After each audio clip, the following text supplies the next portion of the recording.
Hello, welcome to my channel. My name is Lizzie, and for today's video, we are talking about All My Friends Are Dead. So this is actually a Polish film that came out in 2020, so it's a bit old, but I hadn't heard of it.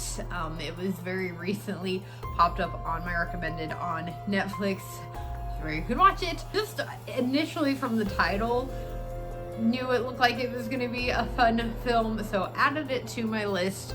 It follows a group of kids at a party, so very like kind of end of Scream vibes, where slowly through circumstances they're all killed off, which is obviously not a spoiler. That's the title of the film, and it's done in a cool way where it opens with these two investigators who find the remnants of the party, the house, all the dead bodies, and one person who is alive. She even says when they find her, like, all my friends are dead, all my friends are dead. We're then flashed back in time to the beginning of the party. We're introduced to our host, Merrick.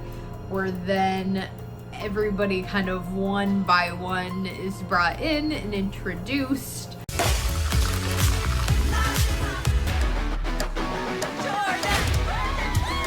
Finally get to meet your friends. And all of their kind of connections to one another. And then we just follow along the story as people are killed off. I will say you have to kind of give this film a little bit of time.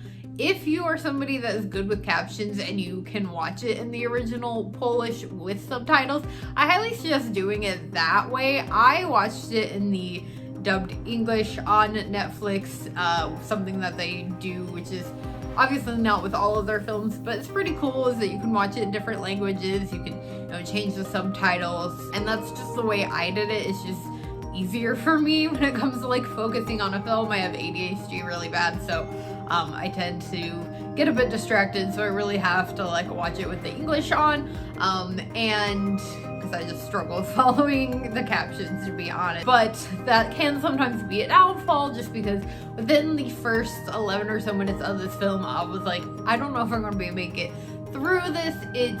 There are scenes that are very much, there are scenes that come off very much cheesy, especially with the dubbing. Now the dubbing is done well, it matches very well.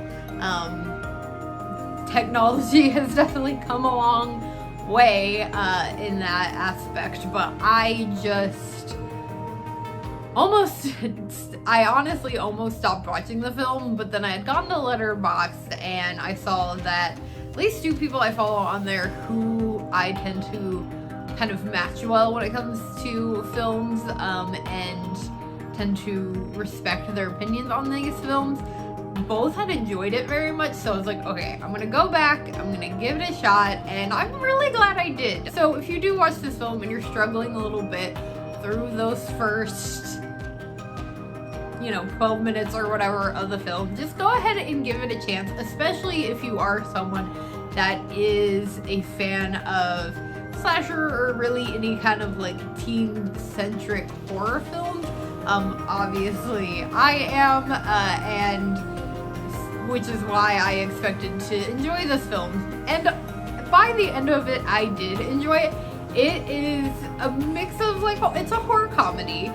There are definitely a lot of comedic aspects throughout the film, including kind of how people die. Obviously it's a teen, well, I guess like late teen, early 20s, the characters. They don't really so much give off ages, but it's probably, I say it's got teen slasher vibes or teen horror vibes, but they're probably more in like their late 20s. But as somebody who's in their 30s, that's pretty much teenagers to me. But if you are someone that enjoys that vibe, you will enjoy this film. But because it is a party scene, there's definitely drugs, alcohol, lots of sex, lots of weird sex in this film. So, not one to watch with the kids or, with your parents or anything like that. Just keep those factors in mind, that those are in this film. But it was really genuinely an enjoyable film that has an ending that you don't expect. I saw one of the people that I follow that I mentioned on Letterboxd that called it like a wild crazy ride with like a mind-blowing ending, and I agree. It definitely is. So if you are looking for something that is really just like a fun film, something that you don't really have to like think too hardly about, and you just want to enjoy and laugh and be a little weirded out by, this is a good one to definitely check out. Like I said, I watched it on Netflix, and this is just gonna be kind of a short review because really there's not a whole lot of kind of detail to go into with this film, just because anything that you kind of get into will be giving things away. Like I said, it really kind of is just a party horror film. I will say, you know, a film that you can kind of compare to, I guess, would be like Bodies, if you really enjoyed that film, which that is a film I need to rewatch. I did do a review of it, and I was super hyped to go into it because it got a lot of love. If you've seen that review, I didn't super love it. I actually enjoyed this one more than that one. So also, I guess if you didn't enjoy Bodies, but you want something that you might enjoy with a similar vibe, check out this one. So if you have seen this film, let me know what your thoughts are on it in the comments below. I hope that you did enjoy this real quick review, and I will see you all again later with another video. Bye.